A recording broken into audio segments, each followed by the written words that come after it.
Les différents utilisateurs du Mangekyou Sharingan. On a Fugaku Uchiwa, Indra Otsutsuki, Izuna Uchiwa, qui est mort face à Tobirama, Indra face à Ashura, et Fugaku qui est mort face à Itachi. Vous connaissez l'histoire. Obito qui est mort, tué par Kaguya, face à Kakashi. Sachez-le. Bon, suivant.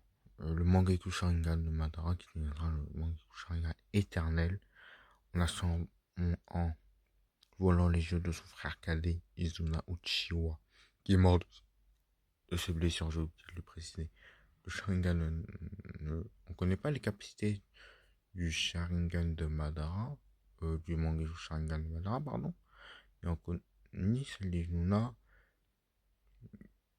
mais on connaît les capacités de celle de Fugaku, qui est capable de prédire avant de prendre une décision. Celle d'Obito, celle Kamui, je ne sais même pas vous décrire. Il peut lancer Kamui sur son propre corps pour absorber un objet, quelqu'un dans sa dimension. Indra peut lancer un Akakuchichi capable de détruire un village tout entier, surpuissant. Et on ne connaît pas les capacités du Sharingan de Naka Uchiwa, celui de Naori Uchiwa, de Rai Uchiwa et celui de Baru Uchiwa. À part l'Izanagi, par les trois zigotos là, et l'Izanami, dont la première est Naori Uchiwa. Passons. Le Sharingan de Sasuke. Il a qui permet de lancer l'Amaterasu et il a créé son propre ninjutsu, son propre Genkai, en gros, le Elton. En gros, il manipule les flammes d'Amaterasu. Vous avez compris? Ça, c'est dans le deuxième œil. Dans le droit, je crois, il est capable de lancer Amaterasu. Bien. Shin Uchiwa, son Mangekyou Sharingan, lui permet de manipuler n'importe quel objet et de le déplacer par la pensée. Fort. Itachi Uchiwa. Il n'a pas su maîtriser mon Sharingan malheureusement. Il pouvait utiliser le Tsukuyomi, les arcades lunaires, une des techniques les plus des techniques de genjutsu les plus puissantes qui soient. Vous vous rendez compte?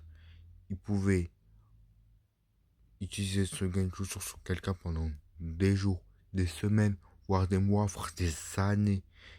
Et Itachi, s'il le souhaite, il peut infliger un stress intense à la victime du genjutsu et même la tuer si ce stress est trop intense, comme il a fait dans le roman Dadabook, Itachi no Dark Light, un truc comme ça. Une membre de Uchiwa, Izumi, je ne dis pas que c'est sa meuf, parce qu'on n'a pas de précision. Par exemple, au manga Shisui, il est capable de, c'est le genjutsu le plus puissant qui soit, le Kotoa Matsukami, le plus puissant contre le manga Sharingan. Le Kotoa Matsukami est capable de contrôler quelqu'un sans même qu'on s'en rende, que la personne se rende compte qu'elle est contrôlée. Donc, la personne a l'impression de vivre sa vie normale, classique quoi, mais elle est contrôlée. Hein, on sait, hein, le pouvoir du Koto Matsukami. En parlant de Genjutsu, Obito était très compétent dans ce domaine. Il a su manipuler Yagura, le quatrième Mizukage, le quatrième, un Jinchuriki parfait. Normalement, c'est impossible de mettre un Genjutsu sur un Jinchuriki parfait. Mais si Obito y est arrivé, c'est vraiment qu'il est très très très très compétent dans ce domaine. Je sais, il y a beaucoup de traits, mais bon. Passons aux deux Mangekyou Sharingan éternel. Enfin, on, on- on- ah, bon, j'ai oublié de préciser, avec les deux yeux, les utilisateurs du Mangekyou Sharingan peuvent activer Susanoo. En parlant de Susanoo, j'en parlerai dans une autre vidéo, parce qu'on va pas perdre trop de temps. Madara, on connaît pas les capacités du Mangekyou de Madara. Donc on va pas le lire 1000 fois, il mettra que Susanoo. Voilà. En concernant Sasuke, il peut lancer les capacités que je vous ai dit en parlant de Sasuke. Donc j'ai même pas besoin de revenir dessus. Pour vous, quel est le plus puissant Mangekyou Sharingan? Le plus badass selon vous? Donnez-moi votre avis en commentaire, likez, abonnez-vous